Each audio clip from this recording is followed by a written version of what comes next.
So this episode is going to be about us being nuts and fucking crazy people and emotionally unstable men. Yeah. We fucking joke about this, and the thing is, it's no surprise to listeners. They're probably getting sick of hearing this because it's been 3 weeks of me opening up, talking about just going through some personal dilemmas in my fucking life and my family. And, I fucking kind of hate having to beat around the bush, but at the same time, I have to respect, for sure, the girls in my family. And, this podcast isn't for airing out their dirty laundry. No. So, sorry, guys, I'm not going to go into detail about it.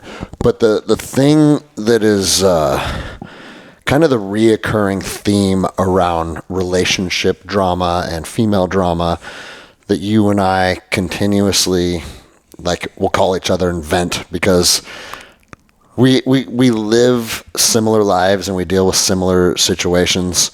And it's what's the conclusion that we always come to is we're literally not meant for this time. Well, we've said, we said it today in the car from the airport. We are not meant for peace. Yeah. And for the listeners, I don't mean war and peace. We are built for war. I truly believe that. I am. No, you're good. You're good. I'm really good at a few things, and most of the things that I'm good at don't have a place here in civilized or society and permissive environments.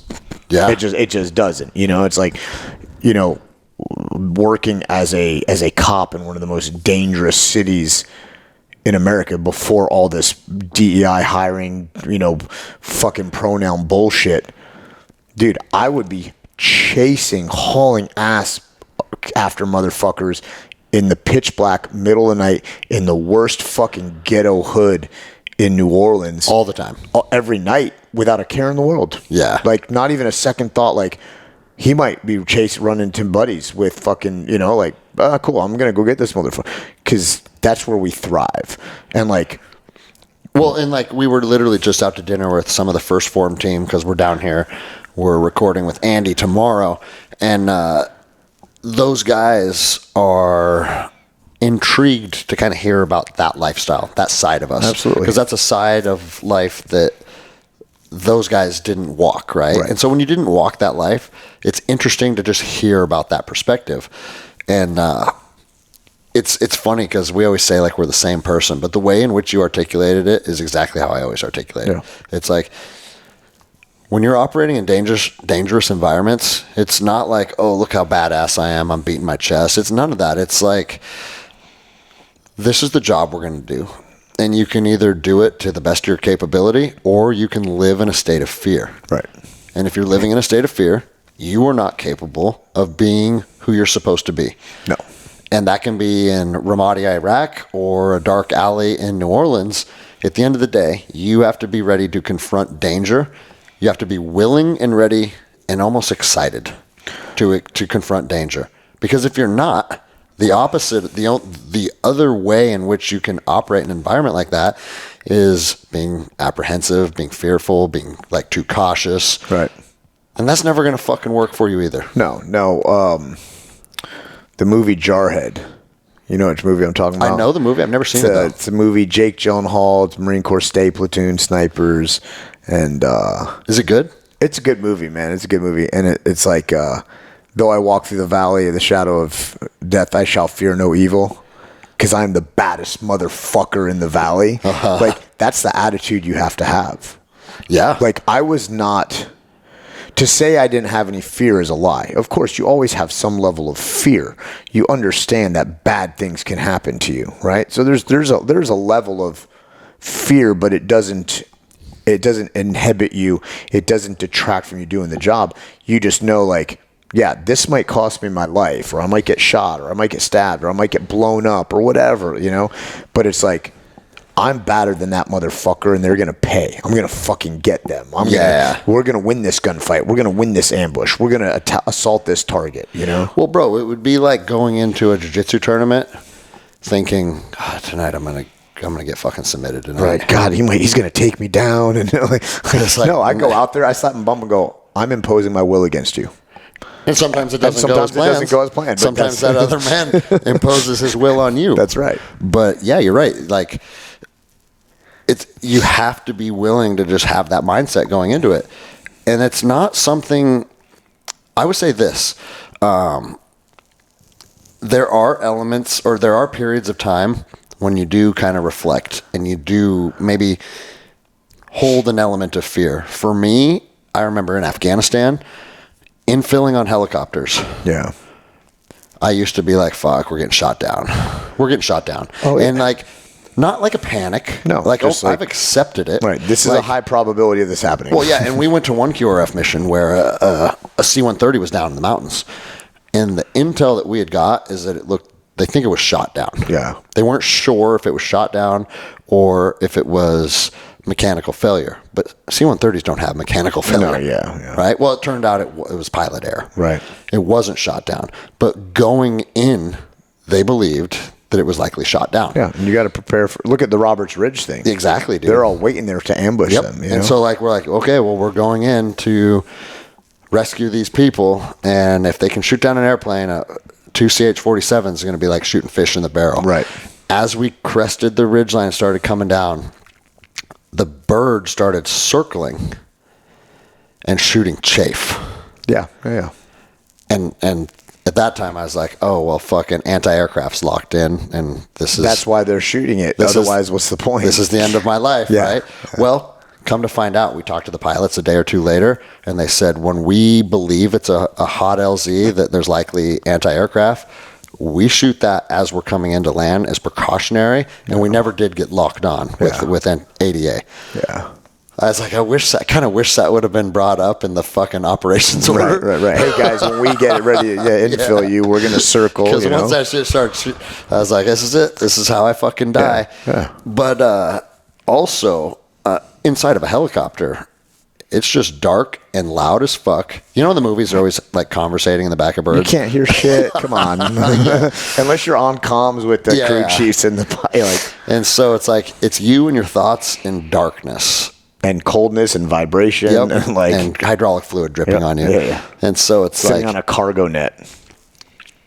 When you're going into a dangerous situation and you have zero control over it, suddenly you can just kind of ruminate on what's happening a little differently. Oh, absolutely. Now, I've been in a million ambushes where we're in a vehicle. Bro, no fear in a vehicle. Because there's a job to do. Yeah. My focus has to be on this. My focus is on driving or watching my sector or whatever it might be. Right. Or communicating with the other cars. Like, there's a job to do. And I think that's the difference. I think if there's a job to be done, there is no element of fear because you're too busy processing your job and doing your job. It's probably a fucking blessing. We always joke that like men can't multitask. Yeah. Hey, I can't feel afraid on one hand and then have to fucking clear this room on the other hand. For sure. No, those two things can't coexist. Yeah. Well, you're focused on the task at hand. And it's funny. The first time I flew into Baghdad, I flew in on the C-130. Oh, the corkscrew, bro. There again, same thing, and they started doing the same thing. Probably should have talked to us about that. Yeah, I would have loved a little brief about that because we were coming in and they started the same thing, shooting chaff, and then corks going whoa down. I'm like, holy fuck, we're getting shot down. When we touched down on the runway, the runway was getting mortared. So they lower the ramp. The runway's getting, and I'm like, oh fuck. You're like, dude, this is real, bro. I haven't even been in country for fucking 5 minutes yet. We're about to get shot down and fucking mortared, you know? Bro, and that was the same for my my initial fucking like welcome to Iraq. It was probably within a day or two before shit was popping off. Yeah. Whereas I went to Afghanistan for multiple deployments and never really got into much shit, you know? So you start to build this idea in your head, oh, this is an op tempo of a combat deployment. And then you realize like, oh, a combat deployment can mean lots of different things. Lots of different fucking things. But no, the first time I flew into Baghdad is that same thing. And so for people that can understand, BIOP, which is Baghdad International Airport, it basically has a perimeter fence that is within inside of that perimeter, it's considered secure. And if you just basically take a a footprint of that perimeter and just go straight up into the air all the way to 30,000 feet or whatever the fucking flight height or AGL that the fucking planes are flying in at. They come in at that AGL and then they just circle all the way down inside of the perimeter that's secured on the ground, because then you're not hopefully going to get shot by whatever the fucking munitions they have. It's also not predictable, right? So like most planes have what's called an approach pattern, right? And generally speaking, like, so, and for the listeners, like BIAP is actually like an operational international airport now, like for civilians and shit. When you and I were flying out of there, you know, like when you and I were flying in and out there, it was a military airport for us, period. There were no commercial flights going in and out, at least not that I remember. It was all military stuff. Yeah, I don't remember either. Yeah. I think at the end of my contracts, there were some like Middle Eastern to Middle Eastern flights. In 2010, when I was back there in 2010, like going regional, to Dubai and shit like exactly. That. They opened up a terminal. But like when I got in there 2006, it was all just still military stuff. And so when planes, they fly an approach pattern, right? And the approach pattern differs from airport to airport. But generally speaking, you get down from your altitude, right? You descend. Most approach patterns are about 1,000 feet, right? 1,000 feet elevation. And then you do what's called the downwind. So you follow the runway at 1,000 feet. And then you turn what's called your base. So you pass the runway, the end of the runway, you turn your base. Now you're flying perpendicular to the runway, and then you turn your short final. And that lines you up with the runway. Now you're down to, let's call it 700 feet, 600 feet. And as you're descending, boom, you touch down. Well, it's super predictable. Is that common with like commercial airliners too? Yeah. And it'll all vary depending on the approach pattern that they're flying and the traffic with air traffic control and stuff. And they'll direct you to different approaches. But that's a fairly common. I mean, we did it today flying into St. Louis. And that was going to be my next question, because flying in today, you know how you can just look at the nose of the aircraft from wherever you're seated and tell if we're descending or ascending. And we came down and then went back up a time or two. Yeah. And I was like, are they just having problems approaching because of the wind? That's air traffic control. So they may tell you to climb back another 1,000 feet because you have traffic coming underneath you that's taking off on a different runway. It felt like kind of a shit show today. I fly a lot. Yeah. And it was also a lot of turbulence. So anytime there's turbulence, I'm like, I'm fucking dying. That could affect it as well. It goes back to what I'm saying about feeling fear. Yeah. If I'm just sitting in a plane with no control and everything starts shaking and tipping over. Because you're just a passenger now. My palms start sweating and I'm like, today I die. Look, my pilot instructor used to say, he's like, dude, like, here's the deal. You can kind of do whatever you want because I'm not going to let you crash us because 100% of my ass is in this airplane with you. Yeah. You know, like next time you fly in, take a look. So chances are, like today, we passed the airport on the left side of the airplane. Mm-hmm. So we passed the airport. We went past it, right? That's essentially our downwind. Then I think we did the same. And we made a hard left-hand bank turn, which is your base. And then we made another hard left hand, which is your short final, right? That's your final. So now the air runway's in front of you. You're descending right onto it. But it's very predictable, and it's easy to shoot aircraft down that way. To take it a little more morbidly, man, just feeling a lot of stress and shit lately. I was like, everything starts shaking. I was like, oh, this plane's burning in, bro. And then there's a part of me that's like, oh, whatever, dude. Let's go. Let's go. Fuck it. I'm ready.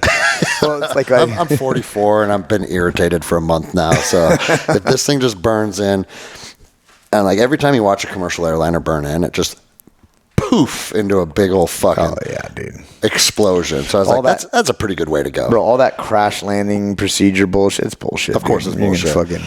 Like the pilot that landed that plane on the Hudson River is the only time I've ever seen not every single person die. Yeah, it's pretty amazing. But then it was funny because then we landed literally minutes apart. You came from fucking Utah, I came from Seattle, and we're walking out, and you're like, you know, I thought about like if we were gonna burn in, And depending on how much time I had, who was going to get goodbye text messages. Because now there's Wi-Fi on planes, right? Yeah. And I was like, dude, I was actually thinking about the same exact thing. Dude, I had like, I'd almost call it a daydream, but I'm on the airplane and we hit some really bad turbulence as well. And like, I put my hand on Lily, right? And I'm holding her down. She's down on the floor. You get one real big thing of turbulence, and she could go flying to the fucking roof. I've only seen that one time where like carts and shit were flying. I've been on a plane where that happened for like an hour, dude. Ooh. It was bad, bro. Everyone was sick. Like, it was bad. I thought we were going to die. Like, I thought the plane was going to get ripped to shreds. It was that bad. And so, like, we started hitting some pretty bad turbulence. So I leaned forward. I put one hand on Lily, just make sure she's calm. And she's good. She, like, doesn't even really phase her. And I'm like... She doesn't understand that she's 30,000 feet in the air. Right. No, exactly. And I'm like... I wasn't even really thinking it. It almost, like, had this premonition. And I was like, if we fucking burn in, cool, we're burning in. I'm making a video. I already know exactly what I'm saying to who. And then I'm literally going send. And hopefully they get it. If not, we burn in. Hopefully the phone gets recovered somehow.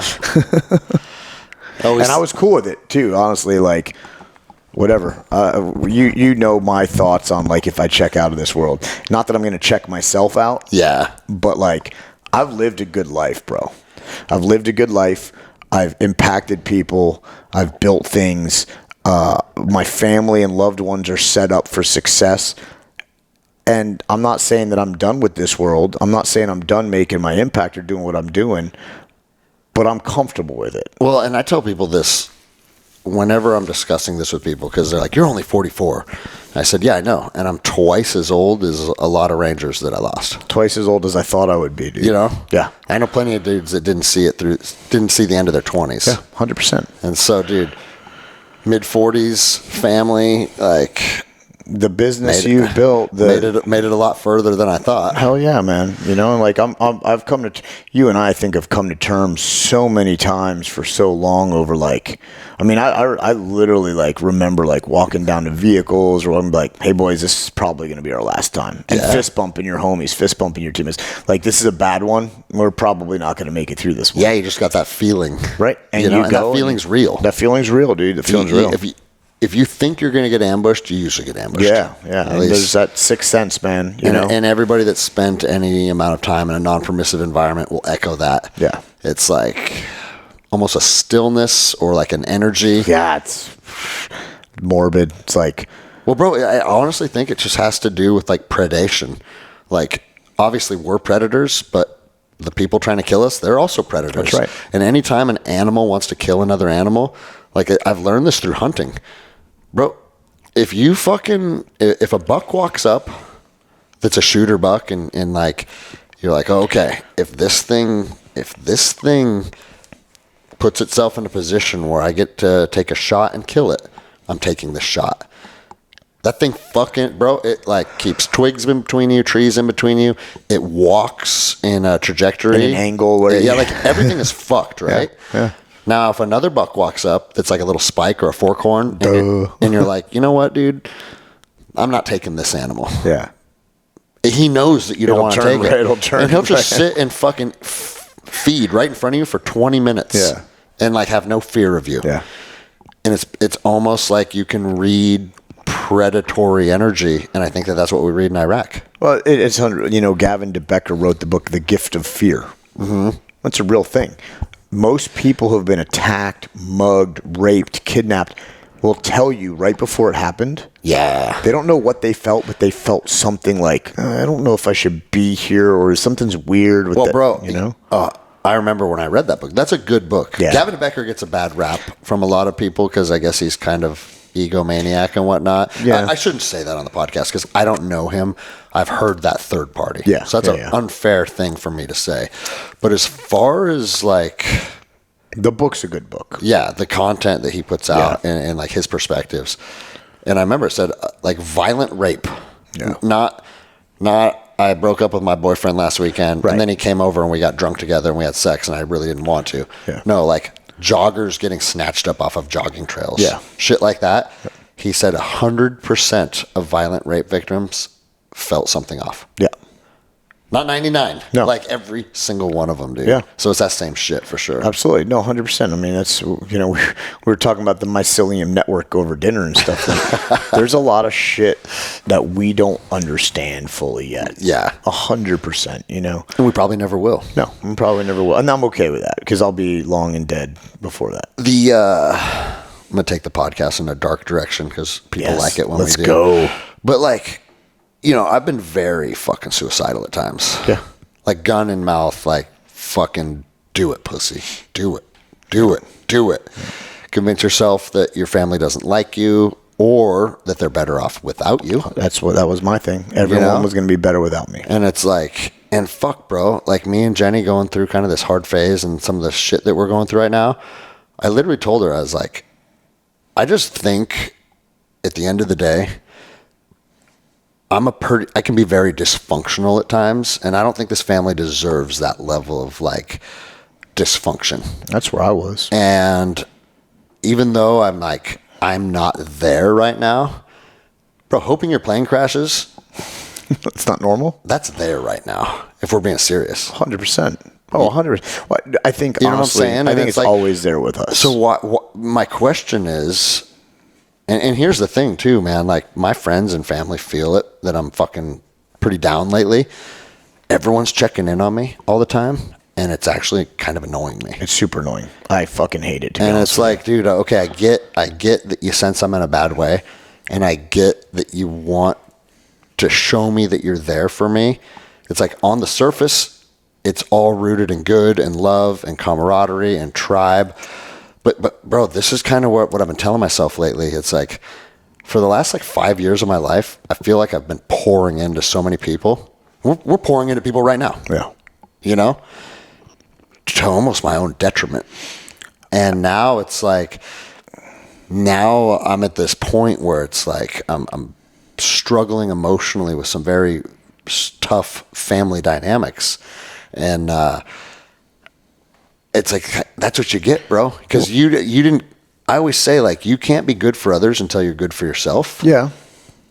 And I feel like you and I are both guilty of this, of pouring into other people to our own detriment. Absolutely. Because I'm doing it daily. Because what do we always, and then what do we say when people want to check in on us? Dude, I'm fucking fine.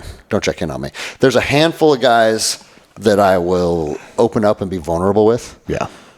But outside of that, like, even if we're homies, even if we're training partners, you're a member of the team. It's like, dude, I love that you want to reach out and you want to support me, but my fucking darkness doesn't want to hear it. No, for sure. Well, and I think here's, for me anyway, you can call me and check in on me, and that's impactful. Mm-hmm. It's impactful. And we may not share, we may not go deep, may not, but it's you calling me. I'm like, okay, this is a motherfucker who cares. And this is also a motherfucker who, if I was like, bro, I'm not good, I'm sending you a grid on fucking Telegram and I need you to be there. You be like, roger that. Yeah. People don't understand that level of commitment, dedication. They don't. So what pisses me off is people that have known me for a few months or a year, or have known me just, over the course of a year and met me a few times at events where... And then followed you on Instagram. And follow me on Instagram. And like, I get it. You're caring. That's beautiful. That's nice. But the reality is you don't want to hear what I have to say. You don't want to go inside my brain. And I laugh, not because it's funny, because I fucking get it. Bro. Right? Because you get it. And you're like, you don't want to hear, nor do you have the capacity to deal with what I need to share. Nor the way I feel is if I am really, right? There's hierarchies, there's levels, right? And we can pour into certain people and teach people and mentor people and guide people. But those aren't the people that we seek out for guidance. We go up for guidance, or at least on a level. Like you and me bounce shit off of each other, hard shit off of each other all the time. Yeah. Because we know each other and we know what our level of commitment to each other is, right? Whereas like a lot of these people are like, hey man, I'm there for you. I'll do anything for you. No, you won't. Trust me. Trust me when I tell you, no, you won't, because like, because it might involve, because Yeah. Like what's the quote from the movie? Hey, bro, I need your help. You can't ever ask me about it. We're never ever going to talk about it again. We're going to hurt some people. Whose car are we taking? Right? Yeah, that's right. Like people are, man, I'm here for you. You're here for me to be like, hey, bro, I'm sad. That's all you're there for. Yeah. You're not really, really fucking down, dude. Because most people, and I've learned this through, I've learned this. I've been there.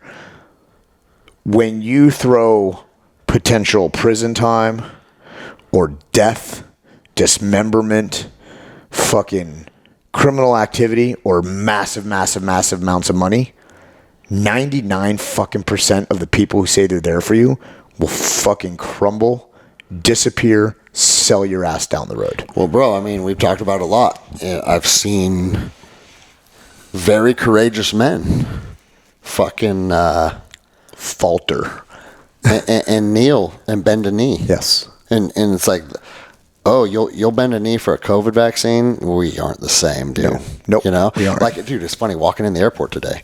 And it kind of caught me off guard because he was in plain clothes. And he had a big old mustache and shit. And he's like, dude, Greg, what's up, man? And I kind of had to like squint for a second. I'm like, oh, fuck, what's up, Todd? He was the only other guy that got fired during the COVID thing because he said, I ain't taking your shit. You're not putting that shit in my body, okay? Good cop, fucking respectable human being, and I'm not taking your shot. And they fired him for it. And I was like, dude, I thought you refused and got, you know what happened? He's like, yeah, I got fired, bro. So fucking, all right, bye. And he goes, and then after the wave, kind of the initial storm of settled, everybody getting fired, they reached back out and rehired me. And I said, okay, I'm not taking your shit, but I'll come back to work. But you got to put me right back on the SWAT team. And they said, okay. And I told them, I said, bro, you know how proud I am of you? Yeah. I was like, because when we're living through an era where as first responders, we were supposed to show courage. And not a lot of people showed courage, and you did. Right. And like that's not lost on me. And it was cool, man. It was cool to like reconnect and have that moment, you know? But you're right, man. Most people might not have that level of commitment to you. And here's the other thing too that I'll say, because man, I've had a lot of, and this is also my fault, right? I'm putting it out to the universe. We're talking about some of our problems on a public platform. Inevitably, people that like listening to us and think we're good human beings, they're going to reach out and say, hey bro, just checking in. Are you good? I'm not saying that's bad, right? I just think it's hard for me to connect with a check-in when I don't have an intimate bond with that person.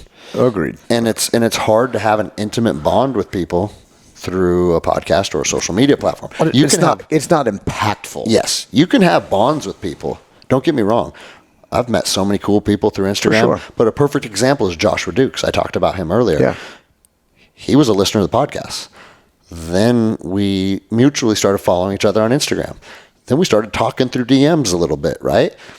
Then we took the next step into real life. Right. And now I know his family intimately. He knows my family intimately. And he's someone that reached out, and that fucking means something to me. For sure. 100%. You know what I'm saying? Like, that's different. Well, you've built that bond. You've built the bond and then built the trust. You've gone deeper. But not only have we built the bond, but if you look at his story. That's right. Well, he's another man of principle, too. He lost everything because he said, not today, motherfuckers. Right, exactly. And it's like, okay, I feel close with him. I feel close with his family. I know he's a man of principle. I know he's a powerful person. And when he checks in on me, yeah, that means something. That means something, right? Absolutely. But I think you have to forge a relationship through some type of, like I was saying, arduous process. It doesn't have to be the fucking like war, but just going out and him teaching me to hunt. Right. His boys teaching me to hunt. His boys teaching me how to dress a deer. Like all these little things that have been a blessing in my life I shared with that family. Yeah. And now I have buy-in, and it's mutual buy-in. And so, bro, fucking when he checked in on me, it meant something. For sure. Absolutely. But I think that level of connection with people is pretty fucking few and far between.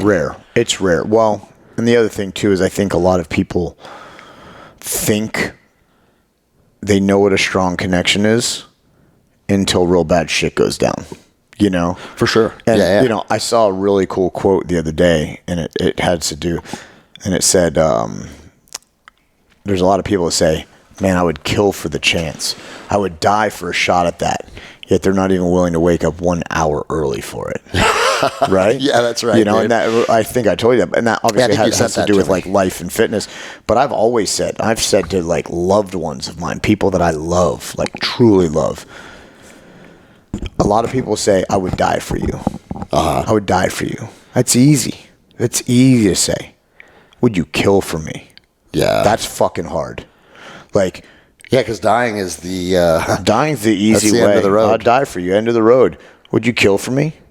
Would you work up a target package and fucking take someone out for me? Yeah.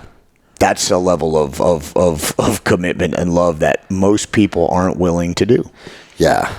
And bro, it's like now this is actually I like that we're just going off on this tangent because it's making me think about a lot of things about connecting with people and building those relationships that like me and Joshua have both been very intentional about, like traveling back and forth. And when we're in town, like he's come into town a couple times for different things, he makes it very intentional to like come and get a roll with me or whatever. Right. And what do I always talk about? Nurturing that relationship. Yeah. You know, because another good example of that is if you look at our last Guns and Geese out in Washington, there was a handful of guys that I knew through Forge Ferocity. Right. I like those people. I have good conversations via Zoom with those people, and we bounce ideas around. Like, we are mutual value adds to each other's lives. But like Dave is a good example of that. Actually sitting down and talking to Dave over the course of a couple days, it's different now. Yeah. And that's the thing, man. It's like if you're not willing to lean in and like, hey, maybe I should fly across the country for a couple days and hang out with these guys. And what could that potentially do? It could potentially do a lot. Yeah. Like we're literally here at First Phorm because 3 or 2 months ago, we flew out. One of the First Phorm employees, Jarrett Bond, said, hey, can you guys come out and do some jiu-jitsu with us? Yeah, we can do that. Yep. And it was rad. And it was fucking rad. And then we're sitting in the locker room with Andy Frisella, who is like, to a lot of people, that's like a fucking internet guru. To us, it's a homie now. Right. And he's like, fly back out. I want to do Greg and Greg CTI. Yeah, roger So here we are. And it's because we're always willing to just put ourselves out there. Yeah. It's the same thing with how we connected with Vortex. Hey guys, if you want to fly out to Madison, Wisconsin, I'd love to show you around. Cool. What does that mean? That doesn't mean anything. No. He didn't say, let's like fly out here and ink a partnership, or I'll pay you this much, or any of that weird shit. It was just, hey, come on out. I'd love to show you what Vortex is all about. And that's been one of our best professional relationships. Absolutely. I think sometimes, and obviously there's a separation or difference between friendship and business, right? Of course. But those are how real bonds are grown. And I think that's how real business relationships are grown, because you get to learn and know each other on a more intimate level. And then you get to kind of really see where people stand, where you find some guy who's got, whatever, a massive Instagram influencer, right? Hey, fly out here. Let's go over a contract. Let's talk a deal. You have no idea who that person is. Yeah. And you sign a deal and then they go away. And all you know is what they portray on their social media or the videos they put out or this or that. You have no idea. I suffice it to say that even though we're not super, super close with Seamus from Vortex, right? As far as like, we're not hanging out every week, we're not having dinner with the families every weekend. Yeah, I was going to say close is the wrong word, because I think the way to articulate it is we're not super present with Seamus. Right. But we are close. But Seamus is a 3 a.m. homie. Oh, for sure, 100%. And like I told you, when we were coming out here, and Seamus was like, hey, if you guys have time, come on up. I was like, I will do anything for him. Yeah. And you know me. I don't throw that around lightly. If he called right now and said, hey, dude, I need you guys up here. We're stopping the recording. We're getting a rental car and we're driving up there. Yeah. Without even a second. Not like, oh, well, that's going to cost a lot of money. Oh, it's a 5-hour drive. No, fuck it. Let's go. Yep. You know? We'll drink a bunch of fucking caffeine. That's it. And be back here by 2 p.m. for the real AF recording. That's exactly right. You know, and it's like, but because of our relationship and that one trip creating that, he knows the type of men we are. Well, and he literally said that, like, verbatim. You know, he's like, I've been doing this a long time, and I have a good eye for people, and, like, I know when I see the right people that I want to connect with them, and I want a relationship with them. Yeah. And also, the fact that we leaned into his family a little bit. Yeah. Which was genuine too. Of course, not it was. like it's not like, oh, if I'm nice to his kids, I might get something more. No, it's like I don't. If for those of you that know me, if you didn't already know this, I don't really. I can't really hide how I really feel very well. You know, it's funny about like the way in which Vortex is just the ethos, the integrity, the attention to detail, the manner in which they treat people. Like, dude, his kids were over at my mom's house. We were barbecuing together. His oldest son walks in and walks up to my mom, and he's like, hi, ma'am. My name's blah, blah, blah. Is there any household chores that you would need me to take care of while you're cooking dinner? Just like, and he was like 12 at the time. Yeah. And I was like, oh, dude, that's a literal mini Seamus, dude. Yeah. You know? Yep. It's fucking rad. Well, it's like the same thing here at First Phorm. Literally, those 2 days that I spent up here a couple months ago when we were up here have positively impacted and changed certain aspects of my life. Yeah, and the bro. way I do things for the better. No, You know? yeah. What are you saying all the time now? That's not very First Phorm of you. That's not very First Phorm of you. If you're not fucking like upholding the highest of standards. The highest of standards. Not very First Phorm of you. No, bro, it's fucking crazy how it all fucking happens. But we're gonna go fucking nuts on CTI tomorrow. Just I'm so ready. you know.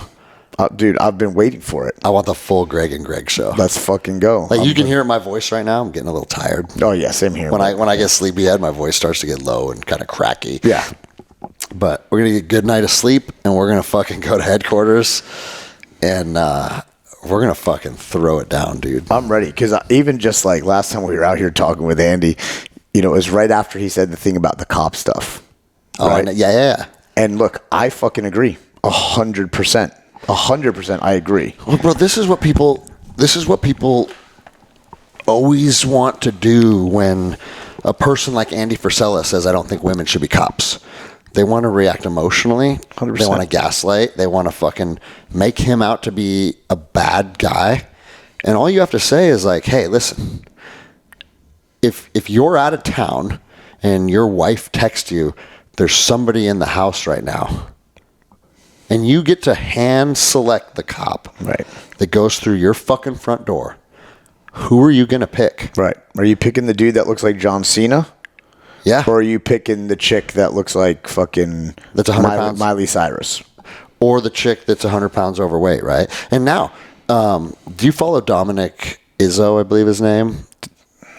Dominic Izzo. He's a former cop that just talks a lot of shit. I don't know. About to. Incompetent cops.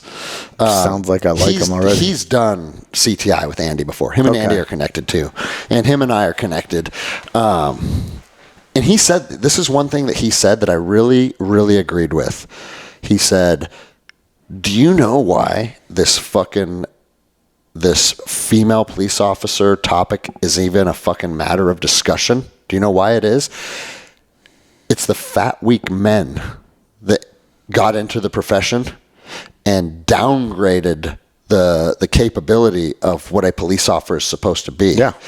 And now we have so many men that are weak, fat cops that if you say, hey, a woman might be less capable, it's very easy for them to point the finger and be like, look at that dude. Look at this dude. Look at this dude. Look at this dude. Look at this dude. Look at this dude. Right?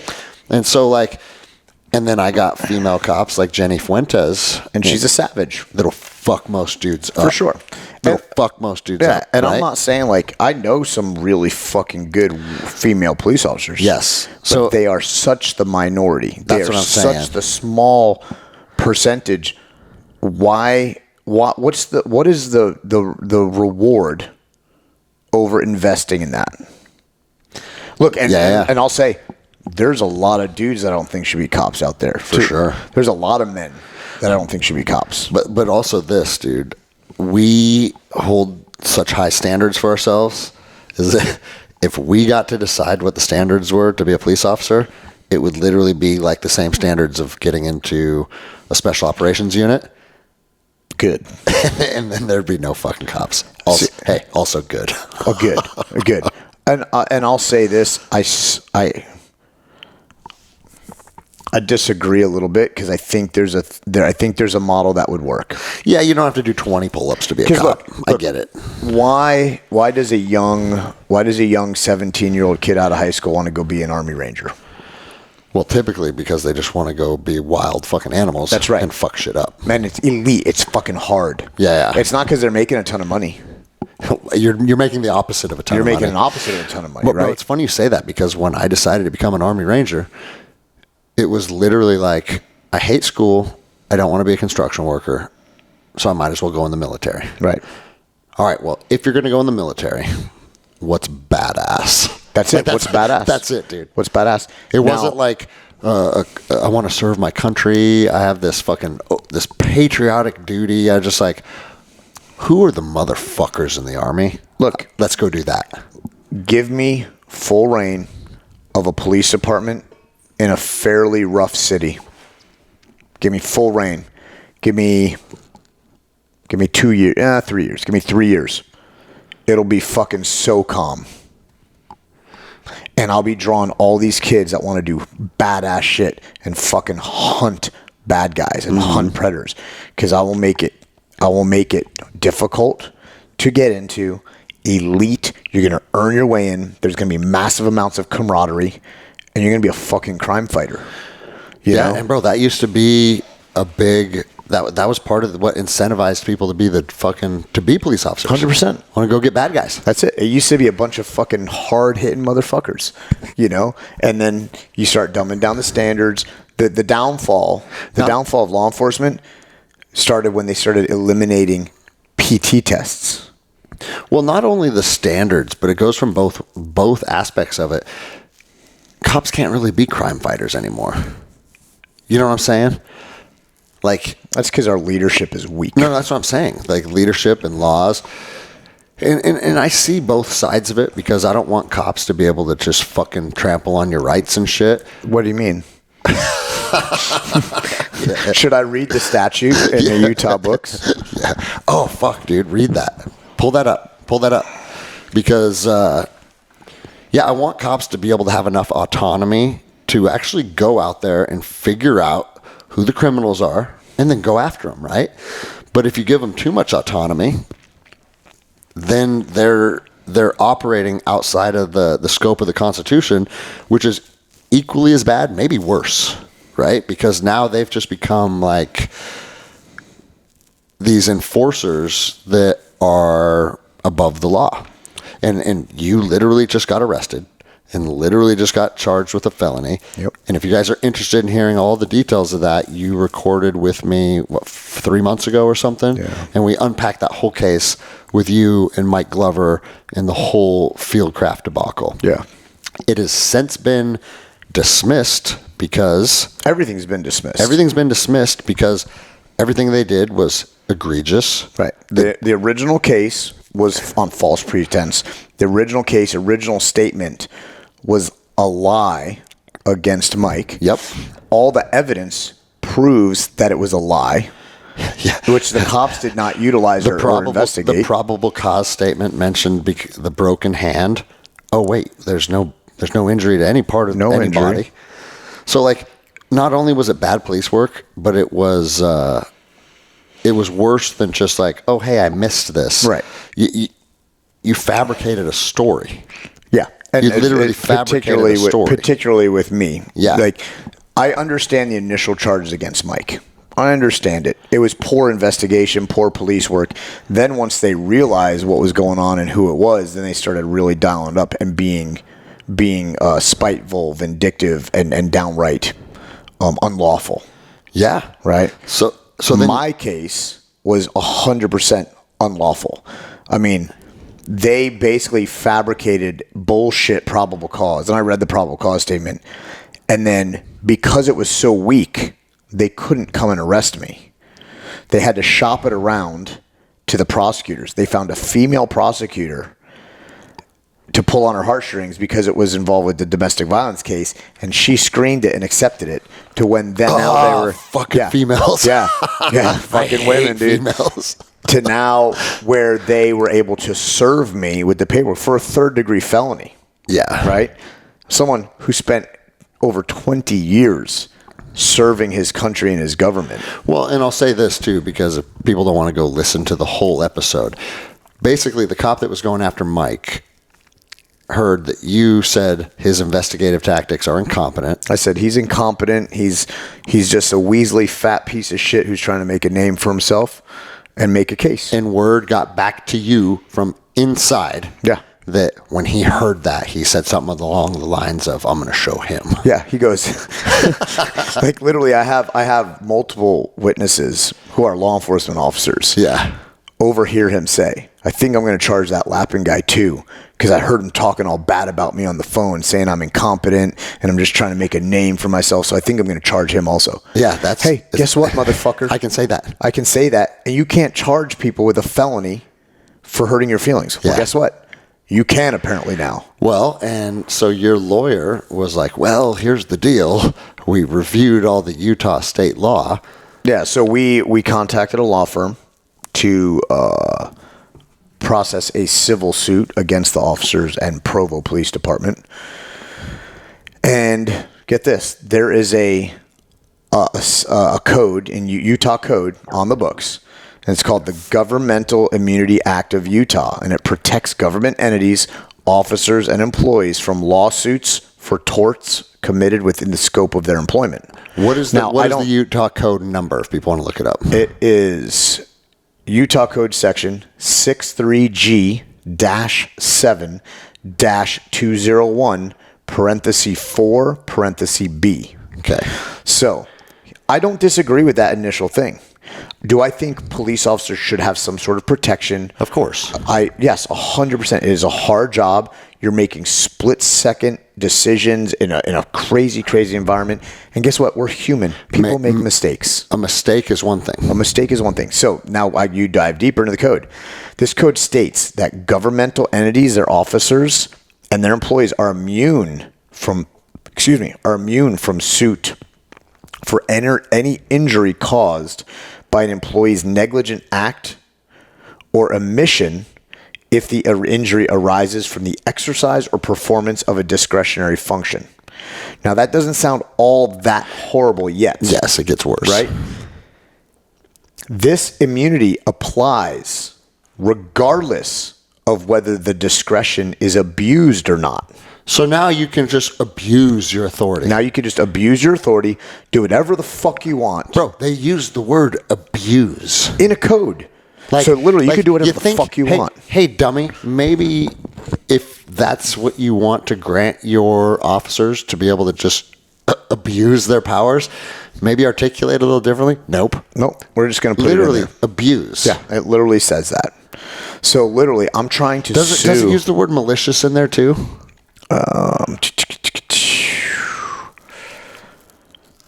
I remember when we were reading it the other night, the word abuse stuck out at me, and then there was another word. Negligent act, discretion immunity applies, even whether discretion is abused.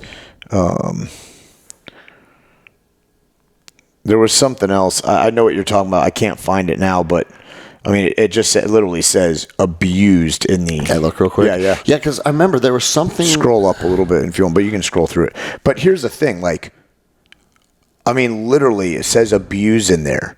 So here I am, myself and Mike, right, falsely arrested. In particular, my arrest. My arrest was 100% a false arrest, right? I understand Mike's original arrest, right? a quote-unquote victim said something. The cops need to investigate it. They did a shitty job investigating it. Then they got vindictive and spiteful against them, and they fucked it all up, right? That's where it goes downhill. Mine was 100% vindictive. They arrested me for a felony. I've never been arrested or in trouble with the law ever before. I was a cop until a year ago. They've cost me tens of thousands of dollars just in charges from lawyer fees. Not to mention the amount of stress and bullshit they put my life and family through for months at a time. Yeah. And the amount of damage that they were able to do to my reputation, where I still earn a living training and consulting law enforcement agencies around the country. Like daily. You know, and it's like, and now it's like I've got a felony arrest on my record, which I can get expunged and I'm going to, but like that's another $1,000. And just in case the listeners don't know, just because I'm on a podcast, I'm on some YouTube videos, I'm not wealthy. That doesn't make you wealthy. I always say, I tell people, I say, hey, the podcast actually generates a decent amount of money these days, right? Well, not when it comes to like generating real wealth. Right. Yeah. You know? Yeah. Like, you know, I say. Like you bought a new gun with the podcast. Awesome. Like, yeah.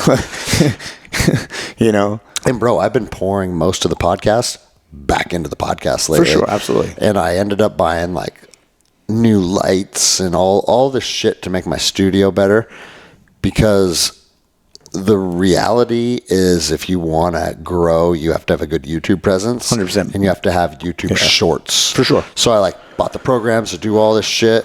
And then it's like, now I just want to buy a boat and disappear. Yeah, man. But I'm not going anywhere because this is the endless endeavor. So even when you go through fucking tough seasons, guess what? That's what we go through, bro. Fucking drive on. I mean, and if my plane doesn't crash, then I'm going to be here fucking talking to you guys, talking shit, and just living life. Fuck, dude. I am fucking exhausted right now. But we've had a long day. I mean, I was up at 4:45, went and taught jiu-jitsu, drove straight from jiu-jitsu to the airport. And I mean, we're already at an hour. No, we're at just short of an hour. So, guys, sorry, this is going to be a short episode. But there's one more thing, maybe a couple more things, that I think would be interesting to talk about. Man, when I brought up going sober, a lot of people are geeking out on that. Yeah. And I want to like almost calm people down because it's like, dude, it's not that big of a deal. At least for me, it's not. Bro, the interesting thing is we both landed on moving into a season of sobriety almost on the same fucking day. Yeah, so I'm looking at my last drink was on the 20th of October. Okay. And so my last drink was, 1, 2, 3, 4, 4.5 weeks I haven't had a drink. And it hasn't been a challenge at all. There's been some nights where I've been fucking angry as fuck and dark and just want to disappear. And I'm like, I want to drink that whole fucking bottle of whiskey. Well, of course. But I didn't. But the discipline, I mean, you even said today, walking in the hotel, you're like, man, I'll swing by that bar. I'm going to go swing by the bar. Like, the want is going to be there. For sure. And well, part of the want, too, is not even the drink. I'm not craving alcohol. I'm craving the stuff that surrounds it. I want to go down to that bar right now. I want to walk up to the bar. I want to assert my dominance to every other fucking male figure in that bar. And I want to order a drink. Dude, I love that. It's like, dude, it's not that I want to go get drunk. I just want to assert my dominance. That's it. I want to. That's on the it. other males. I want to go down there. I want to sit at the bar, order a drink, and I want all the chicks that are sitting with all the dudes to be looking at me and be like, yeah, you know, like, I know that sounds super fucking arrogant, but it is what it is, you know? You fucking lost your shit when that dude came up to the truck the other day on the range, and you might want to move your truck because someone might scratch it. But I like what you said to the guys at dinner about your homie who basically saw you drinking like 3 or 4 drinks of whiskey. He's like, hey, mate, like from Australia, how many nights a week? Let's talk about that. Yeah, how many nights a week are you doing that? Yeah. That'd be a good thing to say, because I think the way in which he articulated to you, men like us, it just makes sense. It resonated with me. So a very good friend of mine, Sean O'Gorman, he's an Australian, former canine handler with Australia. Australia's law enforcement's a little bit different than here. There's not a lot of small agencies. Right? The agencies are more like military groups, right? They're big, like 5,000 people agencies, right? So these little units are super highly selective. And he was a canine handler. I want to say he was like, I'm remembering and paraphrasing a little bit, but like in a 5,000 person department, he was like one of 80 canine handlers. Okay. Like pretty selective thing. And then he struggled with his own stuff and had a pretty rigorous career. How did you know him? Did he contract with you? No, we met through two very good mutual friends. Like two of his best friends from Australia, or two of my best friends from Australia that I contracted with. Okay. And we connected through him. And he got out of policing and just kind of dove down this whole like mental health train. And now he basically teaches it. He travels around the world speaking. And the guy's smart. Is he still in law enforcement, or is this like he's now doing this full time? This is what he does full time now. And the guy is smart. And so he came out to visit. And we talked in the past on the phone. I went through a little bit of a hard time a couple months back, and was ready to kind of disappear. And I haven't been suicidal since probably about 2 years ago. And you knew the deal, like 2 years ago, and like you're living in the Jiu-Jitsu Academy. Yeah, fucking. I mean, it's funny. Like a lot of my, I'm hearing now that a lot of my students were really pissed off at me. They were pissed off. They were upset. They were angry because I was a little absent in the gym, and I was a little grumpy. Yeah, and I was still showing up to teach class every fucking day. And so they're mad, you know. And then I had this opportunity come up, and I took it. And we transitioned the gym, you know, and Casey was there transitioning everyone over administratively and making sure Eric was set up. And a lot of people were pissed at me. What a lot of people didn't realize is I was living in the gym for probably close to 10 months. I was in my back bedroom, with, you know, the instructor office / bedroom. I love that bedroom. Every single night with a bottle of Jameson on that little white coffee table and my Glock sitting there. And I came to the conclusion that if I was going to fucking eat my gun, I wasn't going to do it there because I didn't want my students to find me back there. Yeah. So if I was going to do it, I was going to do it off-site somewhere. And so anyway, going forward, I haven't been like truly I haven't been suicidal for 2 years, I would say. The closest came my birthday 2 years ago. That was the last, like, that was the biggest closest draw on my birthday. And but I still want to disappear sometimes. I'm gonna get in the truck, I'm gonna disappear. It may be for a day, it may be for a week. Bro, it may be for a month. That's my reset, dude. I love the thought of disappearing. Dude, it's my reset. Like I get in the truck. Jenny told me literally yesterday, like, you want to disappear because you want to run from your problems. And I think I don't really think that's the case. That is not the case. We don't. I need a reset, though. I need to reground. I just want to be out in the woods for a month or something. Like, I want to just get the fuck away from everything, and not to run from my problems. I'm not meant for this fucking world. Nope. Same. And I want to go like rewild myself. Yes. Same. 100%. You know? Why do you think I want to fucking sail around the world, dude? That's the same thing with me. I want to get out on a fucking boat in the middle of fucking nowhere. I want to feel small. I want to feel lost. I want to feel like I don't know what tomorrow brings. That's it. Like, I fucking hate this mundane routine that the Western world has fallen into. I want to feel the sun on my skin. I want to feel the wind, smell the sea, hear the wind, and nothing fucking else. Like, imagine being a frontiersman. Dude. That's what the fuck I was. That's where we were. Oh, you would have got scalped by an Indian. Okay. Yes, exactly. After I killed a whole fucking bunch of them.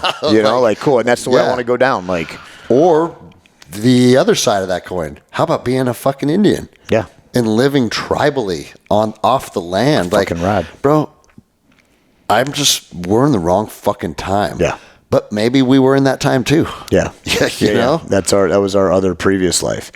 But so anyway, so my buddy Sean, he comes in town and comes over cooking steaks. I pour whiskey. Pour whiskey like I do most nights. Well, really, like I do every night, right? How long were you doing this? Fucking years, bro. Not since we met, though. Yeah. Okay, that and long, this was, huh? Yeah. And this was tamed down because I used to really hit the bottle. Like, really. Before we met, or even back in at Vita, dude, I would drink by myself. I'd probably go through a handle of Jameson every 4 days. Bro, dude, we didn't realize how much you drank because you never get drunk. No, that's a weird That's the thing.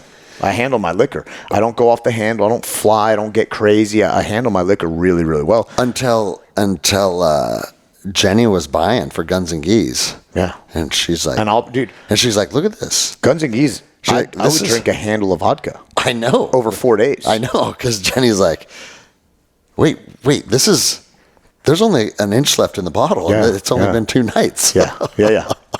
Dude. Fuck, that's kind of out of control. It's super out of control. Well, and I didn't think it was out of control. But at the same time, like you said, I wasn't getting drunk.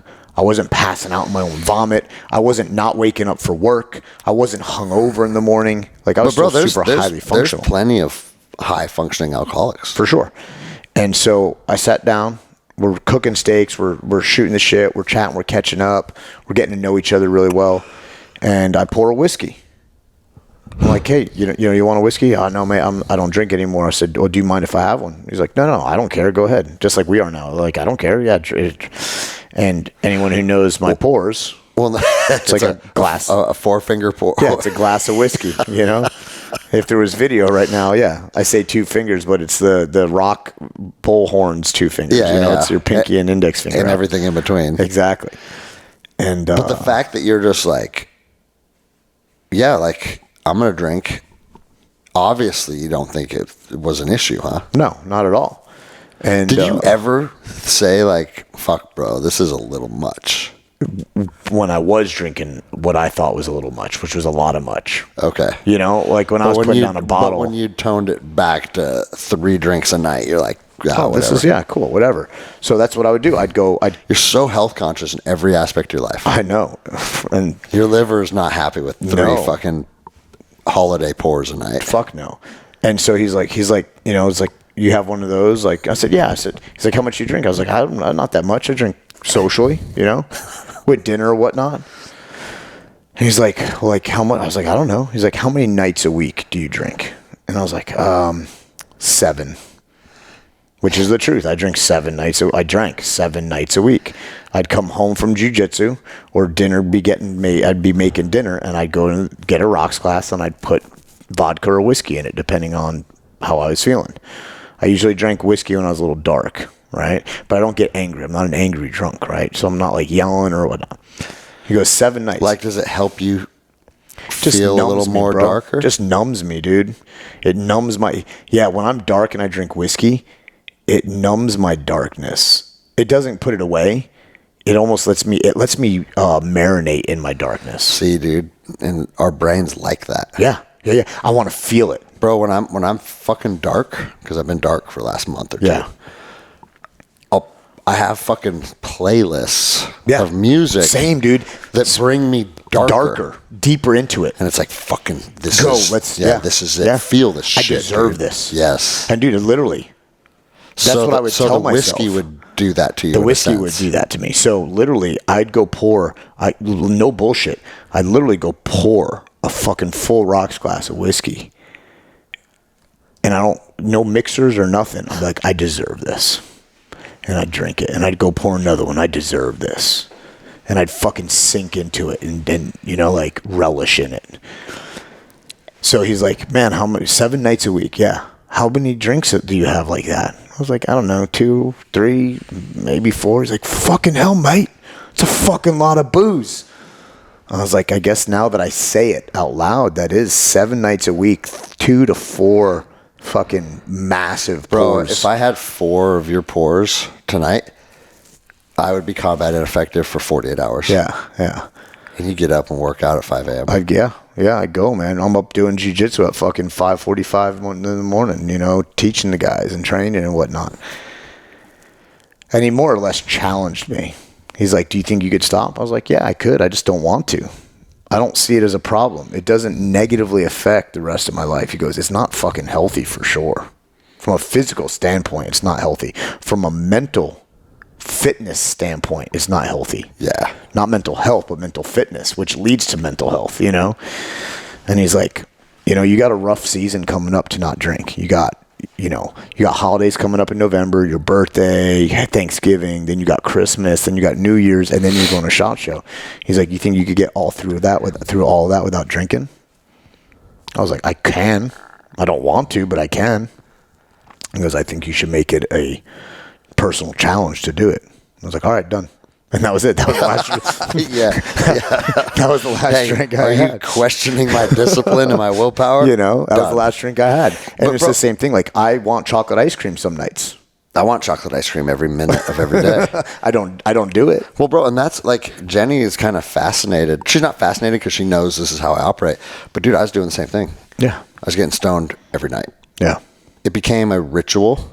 And not only did I enjoy getting high, man, I enjoyed sitting out on my back porch, looking out over my swamp with the stars above. That's right. With a joint in my hand, winding down my day. Yeah. And that was the same with me with drinking. I enjoyed sitting there with a rocks glass in my hand, just. And bro, as I sit here and say this to you now, I don't even necessarily think that that's all bad. No. Because, bro, like, my brain, I go deep inside myself and I reflect and I fucking think about life, and I fucking, like, a lot of times I'd go back into my bedroom and, like, have pretty deep conversations with Jenny. Like, there's a lot of good that I think was coming from using cannabis. And then I would also sleep well. Right. And that was the whole catalyst that got me into cannabis, because I'm a fucking insomniac. But it got to the point where, just like your buddy said, bro, that's a fucking lot of booze. Yeah. Bro, I'd go smoke with people and they'd take like me. I'd take 3 hit, dude. I'd take like 3 pulls of a Skywalker OG and be like, I'm good, boys. And you're like burning it down to the fucking. Bro, I'll smoke 2 of those in a row and suck down. Bro, the last time I used edibles, I ate 100 milligrams and was pretty high, but functional still. Yeah. That's crazy. I ate 100 milligrams like 3 years ago on accident. Yeah. And melted into the universe and fucking had a 6-hour anxiety attack. Yeah. That's what 100 milligrams should do to you. Yeah, for sure. I had 100 milligrams probably 2 months ago, and I could have drove to the gym and ran class. And so it's that same thing. It's like, dude, that's a lot of fucking booze. Yeah. Like, dude, that's a lot of fucking weed. Yeah. And what's that doing to my lungs? Right. Smoking that much fucking of anything. Of anything, yeah. And so I just have to stop. That's it. I have to stop. Yeah.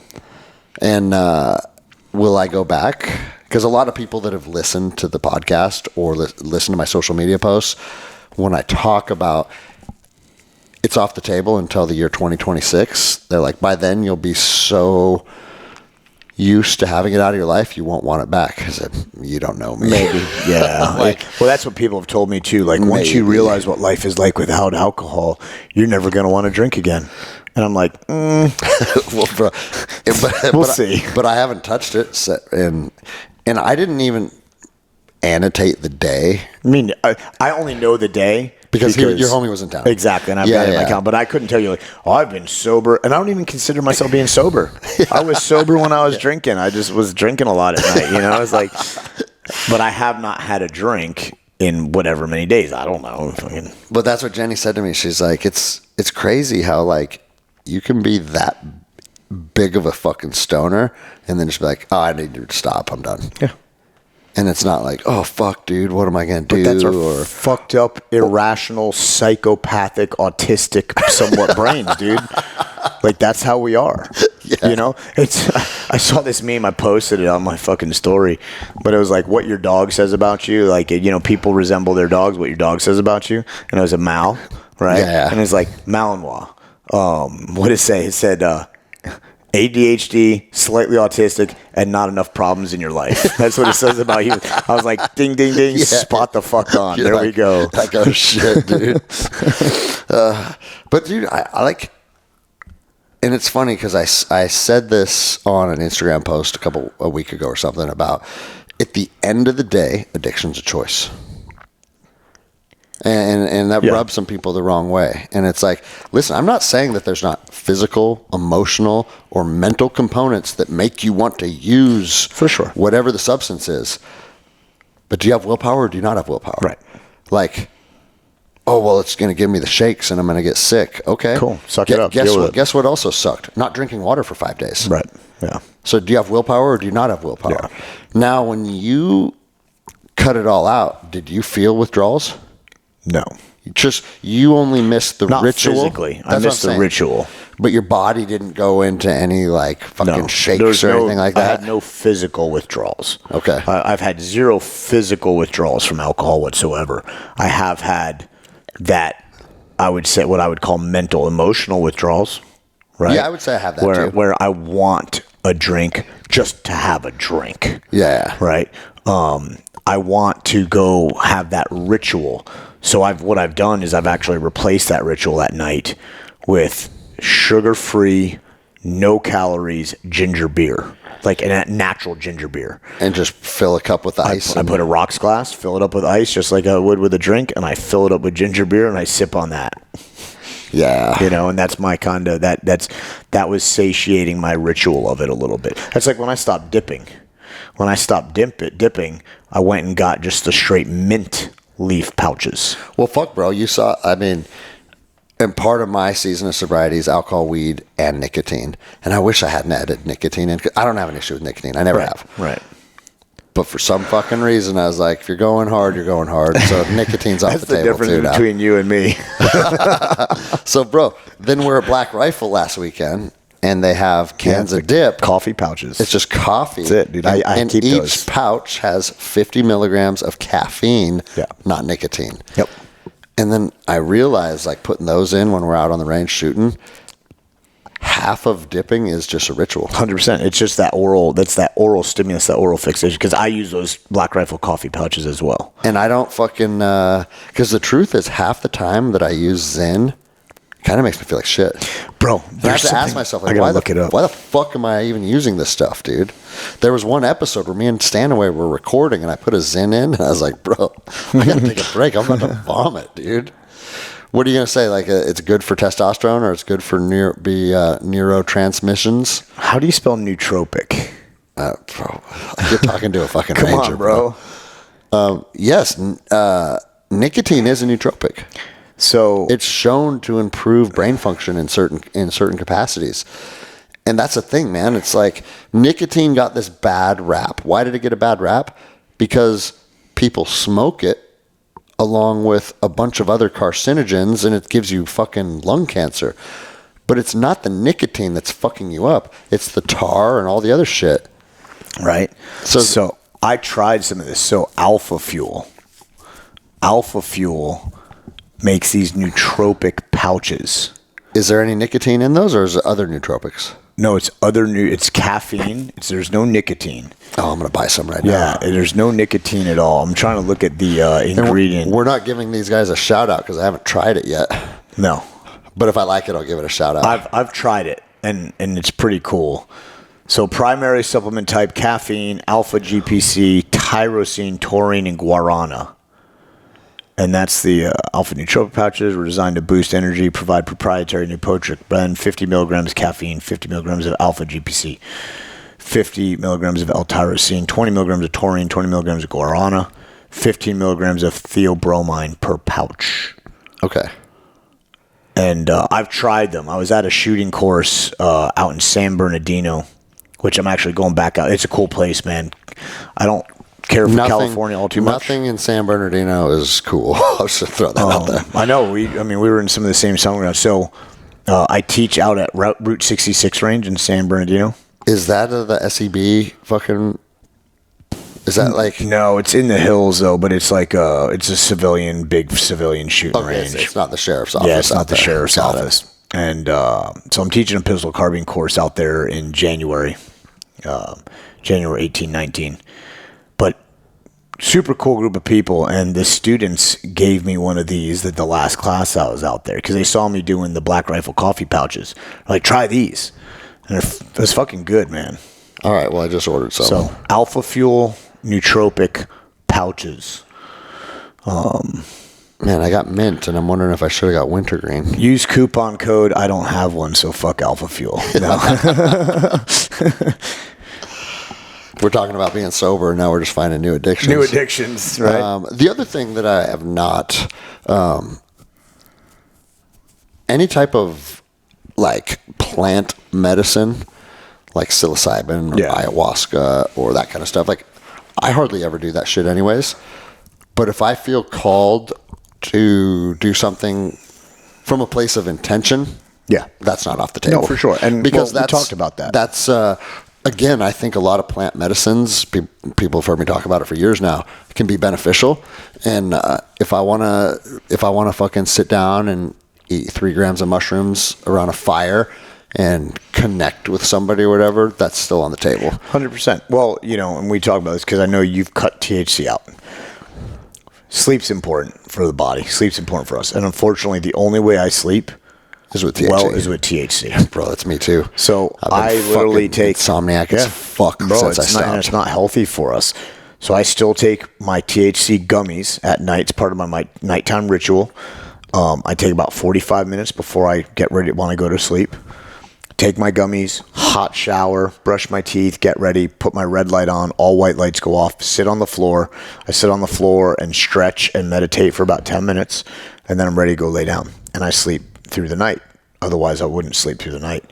And then the other thing that I've been doing is I have been microdosing mushrooms, psilocybin, almost daily. Not every day, but almost daily. I've been microdosing. And that's been super impactful as well, so... And then I also just bought, because I know that I need, like, look at me right now, bro. I'm fucking passing out as we're talking. Yeah. It's because I'm getting shit sleep. Yeah. Every fucking night I'm getting shit sleep. For you. So I just bought something called Moon Brew. Moon Brew. And here I am fucking advocating another fucking company that I haven't used yet. So Moon Brew might fucking suck and I hate Moon Brew, or Moon Brew might be legit as fuck. You guys, I'll keep you guys posted. But it's literally a nighttime cup of cocoa with no sugars, right? So it's all natural ingredients, and it's magnesium, zinc, L-theanine, L-tryptophan, and then an adaptogen blend of chamomile, jujube seed, a bunch of other fucking shit that I can't pronounce, some different roots, reishi mushrooms, and silk tree bark. And it's supposed to be a natural compound that fucking knocks you out. No melatonin. No melatonin. I cannot take melatonin. Okay. Melatonin makes me psychotic. Does it really? Like, really fucking psychotic. Remember when dudes, did you ever take, God, now I'm having a fucking brain fart. The malaria shit. Methylquin made you nuts, dude. Did you ever take that shit? Yes. Bro, I did too. I took it for about 2 weeks and I stopped. Because you're dreaming about fucking chopping your family up and shit? Not even dreaming. Like, fucking awake, having lucid visions of, fucking hacking people to fucking pieces. Bro, that's what that shit did. It made you fucking psychotic, bro. And, like, there are actual documented cases of dudes coming home from pumps on methylquin and killing their whole family out of bragging shit. I know, bro. Yeah. So I was like, I'll fucking deal with malaria. I'm not taking this shit. Methylquin, dude. Bro, melatonin does very similar to me. Melatonin gives me these vivid psychotic dreams that I would get up in the middle of the night and think they're real and be fucking like walking like bad, dude. So I can't take melatonin. Oh.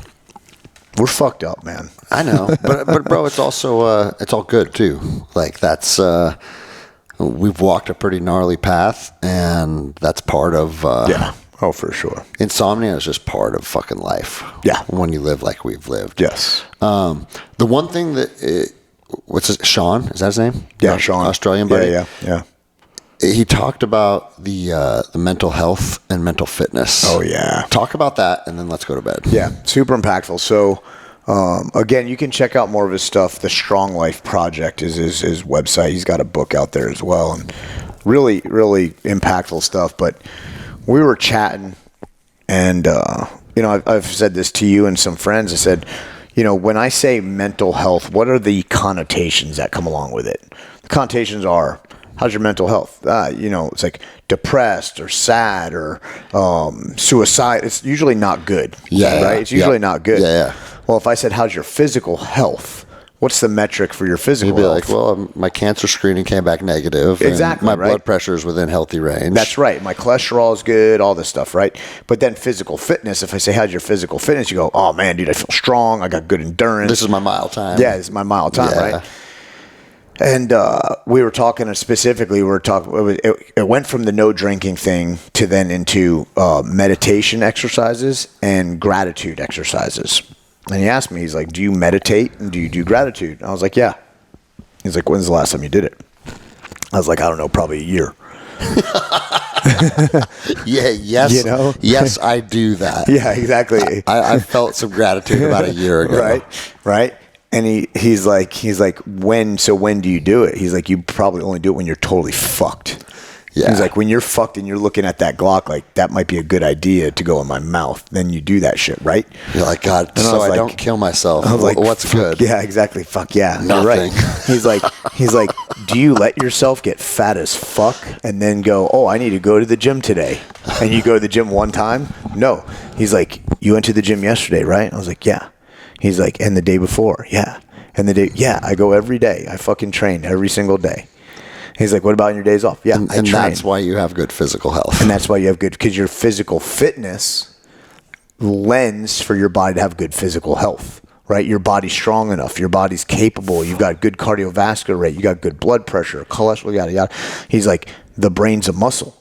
So if you exercise your brain daily, healthily, no drinking, meditate, gratitude, but you make it a habit, a good habit, a ritual every day, your mental fitness will increase, which thus byproduct will increase your mental health and make your mental health better. And I never really thought about, no one has ever said mental fitness to me. Yeah, because when you think about getting and staying in shape, it requires daily attention. It's a daily thing, daily attention. We talked about it at dinner. I'm not going to take a day off. When you're in elite shape, if you take more than a day off, it starts to go the other way. Bro, especially at our age. I used to be able, in younger age, I would train hard 5 days and take 2 days off. 2 days off, you're still being somewhat active, but I'm not. Dude, I don't take a day off now. I can't take a day off. And I'm not saying I go smash it every day, but like Sunday mornings. Yeah. I'm up early, I go to the gym and I go work out. And it might be a light one. It might be body weight. It might be calisthenics, but you got to go do it. Yeah. Oh, well, fuck, bro. I'm wore out. Let's fucking hit the rack, dude, and get a good night's sleep. Fucking, we're gonna go get up in the morning. Going to go do a workout at Phorm. Gonna go teach some jiu-jitsu. I feel bad. I hate going to places and be like, boys, I can't roll. I'm sorry. Sorry, I'm not rolling. Dude, I can't, bro. I'm fucked up right now. My body's fucked up. Man, we didn't even recap Guns and Geese. We'll save that for next time. Yeah. All right, that's a wrap. I'm fucking tired.